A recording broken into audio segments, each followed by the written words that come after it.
responsible. I want you to start to clearly visualize that you're gonna... At puro ka lang trabaho, puro ka negosyo, pag nagbago... Now, is it about hard work? Yes or no? No. Is it about strategy? Yes or no? But most of the time, it's no. Nakuha yung pera, but most of the time, nawala. Babalik. Abundance.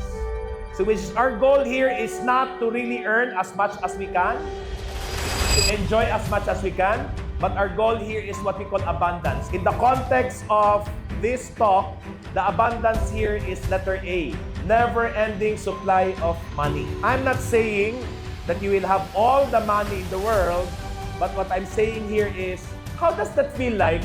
Yung income mo, kahit wala kang trabaho, tuloy. Maganda ba yon? Yeah, so that's letter A, never-ending flow of money. That's the goal. That means umulan, bumagyo, bumaha, may gagawin ka wala, yung pera kusang dumadaloy. Maganda ba yon? Exciting ba yon? That's the formula I'm gonna give to you. Can I give myself as an example? You know, at the height of pandemic, right? I didn't have any business. I don't know what to do. But at the height of my pandemic, it 10x for the past 3 years my net worth. Because of this principle. Hindi ko alam paano ako nakabili ng mga iba't ibang lupain. During the lockdown, during the pandemic, ask me why. Because maybe I've trained myself long enough, hard enough, about abundance. And this is something I want you to start looking into. In fact, kung tanggalin lahat anong meron ka ngayon, pangalan mo, negosyo mo, lipat ka ng ibang country, zero ka. Ang goal ko dito is no worries because you have everything inside you to create that abundance. Which means your abundance is never about your looks. Your abundance is never about your talent. Your abundance is never about the industry or the boss or the company. Your abundance is you. And that is something I want you to start embracing, start learning, that the principle can be applied by anyone and everyone. Ako, guaranteed ako, sure ako. Lahat ng mga anak-anakan ko, na ngayon proud ako, kahit saan ko sila ibato, kahit anong gawin nila, successful no matter what. Because they understand this principle, and this principle I'm going to share it with you. It doesn't matter what industry you are in. It doesn't matter what knowledge you have. Doesn't matter if you have millions of followers. What matters the most here is your success is your own abundance. And abundance is never external. It's always internal. But letter B is the really never-ending flow of time freedom. Which means you're able to do what you want to do, when you want to do it. Nobody can tell you what to do with your time. That sino dito sa inyo, hindi ko kayo kilala, nag-message kayo sa akin, sinagot ko kayo, raise your hand. Okay. Don't feel special, ask me why. I respond to more than 1,000 people every day, and I have all the time. I'm not busy, ask me why. I understand that I am also my time. And that is what abundance is all about. Can you imagine, I'm handling 17 companies right now. All the CEOs are calling me almost every day. And I still have a lot of time to do what I enjoy the most. Because I have all the time. That's abundance. However, where I want you to really take a look at here is the last and final. Last and final abundance is what we call fulfillment. And fulfillment is, I feel good about myself when I am by myself. And this is where I want you to start to clearly visualize that you're gonna work on this more than your business, more than your job, more than your career. I want you to start looking at this as a center of your life transformation. Your business or your job is never about your business or your job, but it is a perfect reflection of your personal evolution. So if you are stuck with your business right now at nahirapan ka, ask me why. Hindi ka nag-evolve. Nakatutok ka lang dyan. If you're struggling right now, outdated ka na. And that's where I want you to start looking into. But if you don't spend time, energy, and money to evolve, at puro ka lang trabaho, puro ka negosyo, pag nagbago ang mundo, hindi ka nagbago, maiiwanan ka talaga. And that is where all the struggles are coming from, especially for business owners, for employees, for people of career. Because not all the time, yung industry mo, sunrise. Not all the time, yung ginagawa mo, papatok. Not all the time, yung talent mo, yung look mo, magiging uso. Kasi mag-iiba-iba ng mga uso ngayon. But I want you to be timeless. And for you to be timeless, abundance is all about personal evolution. how have you been evolving? In as far as money is concerned, personally, I teach this. Personally, this is what I preach. But I'll only focus on one. If you want financial freedom, these are the key elements. Number one, earning money. This is the basic principle of every financial freedom. It's all about earning money. So please stop thinking about saving. Because paano ka mag-save? Kulang pa nga, magsisave ka pa. It has to focus on number one, earning money. Now, when you have that earning and you're not yet where you want to be, maybe you also need to start learning about managing money. Next thing I want you to understand, apart from managing money, is what we call growing money. Part of that is also protecting money. The most important money principle here is last but not least is giving money. In that particular order. So these are the 5 areas that I want you to start looking into, but I want us to focus on number 1. I want us to look into, paano ba yan? Do I have the right to say that you all want this number 1? It's not even the amount of money, but yung money wala lang bara tuloy-tuloy. But I want you to understand how can be that happening to you. First principle is what we call earning money. So which means number 1, what I want you to do is to write, okay, an amount of money na gusto mo dream income mo. Huwag mo ilagay yung 10 billion, 20 billion. Lagay mo lang yung what if, no? I'm doing right now 100,000 a month, mag 10x lang to in the next 3 years, hindi na masama. Yes or yes? Huwag tayo maglagay ng, ako billion every day. Parang, It's unbelievable for now. I'm not saying it's not possible, but what I'm saying here is it's just a practice. Now, the reason why we want a lot of money is because we want to be happy. And what's stopping us from becoming happy is because we don't have money.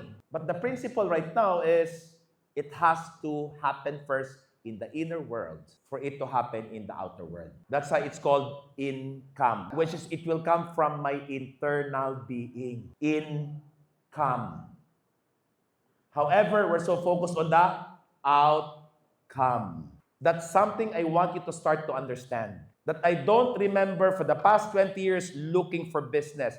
Business, from the outside, it will just come to me. I don't remember anymore recruiting people in my business. Why? Because I know the formula. Income. And what's holding you back from earning the amount of money that you are because you never take care of the income. Internal world. And maybe I'd like you to understand, to take a look at on where you are today. What I want you to do is, number 2, is I want you to share or write down yung current reality mo. Magkano yung reality mo ngayon, average on a monthly basis. Number 3, identify the gap. Magkano yung gap? Let's say dito, 1 million, ang actual income mo, 25,000. Magkano yung gap? 975. Malaki yung gap, maliit yung gap. Now, is it about hard work? Yes or no? No. Is it about strategy? Yes or no? Sometimes yes, but most of the time it's no. Because the hustling and the strategy is the outcome. The income will only happen depending on your state. The gap here really is you as the money-making machine. That you have to understand that everything that's coming into your life, you are the source. How are you taking care of the money machine? Remember the story of the golden goose that lays the golden egg? Yeah, anong ginawa? Hiniwa. Nagmamadali kasi. And it's a formula that I will ask you to start thinking because marami ako nakita, walang ibang ginawa kung hindi nag-isip lang ng income, ng pera, ng target, naubos ang energy, nakuha yung pera, but most of the time, nawala. Babalik ang pera, nawala, up until one day, ayoko na to, pagod na ako, because again, never siyang nakafocus sa income, kasi nakafocus lang sa outcome. The gap here is your currency. The gap here is your energy. The gap here is your clarity with your belief system around money. And the gap here is really based on fear, pag nawalan, pag naubusan, doubt, questioning myself, can I really do it? And the worst part is what we call worry. It's a negative prayer. And what's stopping you is that you don't believe that your source of abundance is just like this water that has been flowing for how many years? Billions of years. Naubusan ba? Ba't ka matakot? Maybe you're thinking about abundance or money or income is imagine gaano kalaki ang botelya mo, ang balde mo or drum mo, that what you do is to strategize, to work hard, to carry the timba, and go to the source of water, and carry it back, and then tipid, budget. Pag naubos na, balik ka na naman doon. And that's what you call scarcity, living in fear, doubt, and worry. But if you're continually living in fear, living in doubt, living in worry, which you do not believe that He's capable of supplying you all your needs, all your wants, all your wishes. Why? Maybe our mindset is scarcity, maubusan, makulangan, and automatic. And here's the thing. The law of attraction says your wish is my command. And if your wish every day is fear, doubt, worry, what will the law of attraction will give you? Fear, doubt, and worry. That's why energy, currency, frequency, based on science, cannot be seen but can be felt. Tama ba? There's no beginning, there's no end. Tama ba? And God, defined in the Bible, cannot be seen but can be felt. There's an alpha and omega. And yet notice how this belief can stop us, can block us from creating the amount of money that you want. That's something I want you to check in. That's something I want you to start looking into. That's something that I want you to start working on, because here's the thing. One thing I'll guarantee you, if you are truly connected to the source, no need to fear, no need to doubt, no need to worry. In fact, kung hirap ka ngayon, okay lang yan. Dalawa lang po yung dahilan. One, baka naging irresponsible ka sa mga dati mong choices. Diba? Baka bumili ka ng kung anong-ano, hindi naman kailangan, para lang mayabang, para lang masabing may ganito, masabing ganyan. You need to be responsible. Klaro ba? Kung hirap ka man ngayon, ang dami mong choices in the past na hindi well-guided. It's guided by ego. It's guided by, I need to show to the people I'm this and that is now a consequence. But maybe I want you to understand that if you are the money-making machine, letter A, how have you been honoring your physical body or your health? Because if you have not been taking care of your body, of your health, useless lahat ng pera. Sabi nga daw, if you have a lot of problem, then you have a lot of problem.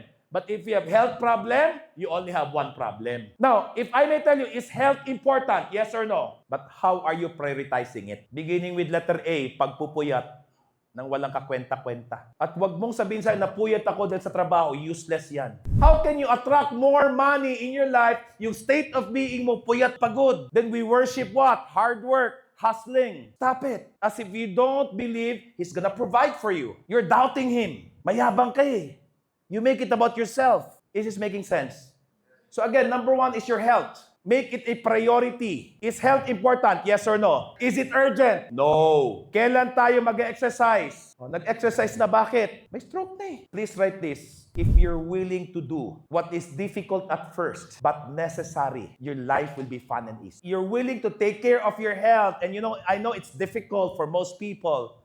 Eating the right food, non-processed food, sleeping a good time, taking your water, taking your nutrition. Pagtanda mo, hindi ka magiging burden. Hindi ka itutulak sa wheelchair. O bakit hindi tayo nagkakaroon ng time for health? Bakit? Busy saan? Hahanap ng pera. Lumapit ba ang pera? Mas lalong lumayo. Bakit? Ayaw ng pera ng taong hindi pinahalaga ng sarili. Money will shy away from you.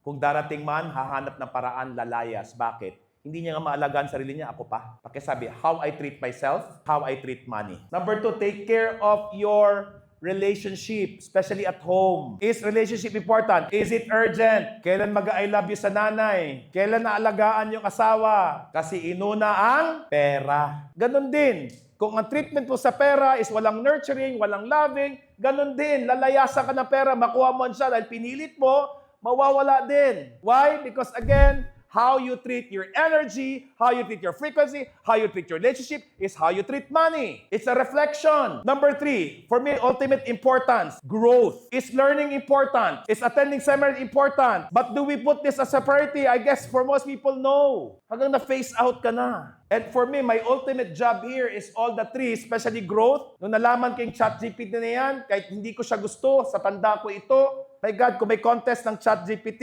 sasali ako. Ask me why.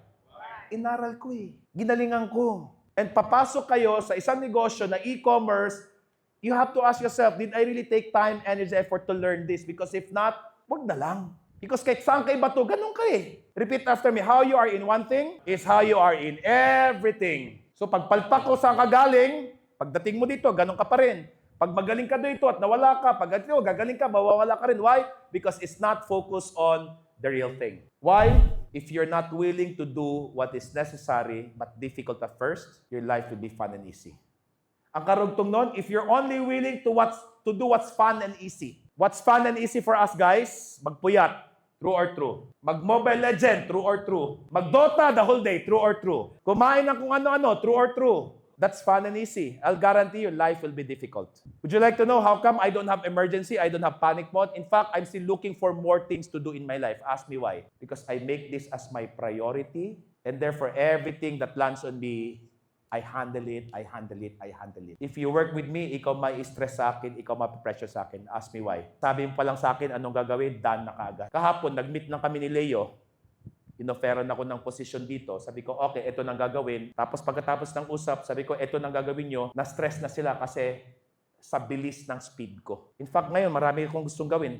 Bigyan nyo akong trabaho kasi wala akong ginagawa. Klaro ba? Because it just overflowed. But you need to understand, scarcity comes from you not taking care of the most important part. Number 4, play. Is having fun important? Yes or no? Is it a priority? For me, it is my only priority in life. Play, fun. All 4 areas. However, the most important part here is really acknowledging that the source of health, relationship growth is number 5, spirituality. This is not about religion. Whatever religion you have, I honor you, I bless you. Do not change religion. But maybe it's really understanding that we are a spiritual being in a human body experience. This is about you connecting to the source. That when you're connected to the source, all of these things shall be added unto you. And spirituality is not just about praying Bible. That's doing. It's not about preaching the Word of God. It's not just praying the rosary or going to church. Spirituality is understanding that I am a spiritual being and I was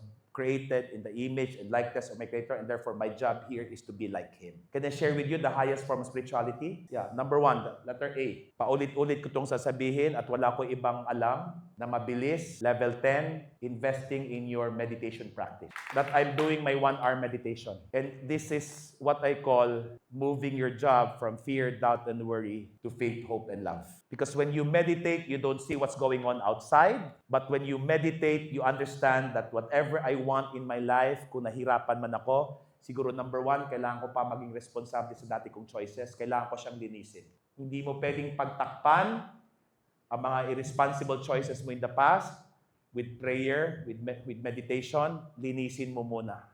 Now, kung hindi mo pa nakakamtan yung gusto mo, pero naging responsable ka naman, sa 5 areas, okay lang yan. Ask me why. You are being prepared. When you want bigger things in life, you will be tested. Why? Bigger things, bigger faith. Repeat after me. Faith equals result. Which is whatever your faith is, whatever your belief is, it becomes your result. But here's the thing. How many of you wants bigger things in life? Raise your hand. It requires bigger faith. Which is, kung meron man tinanggal sa'yo ngayon, part ng process yan.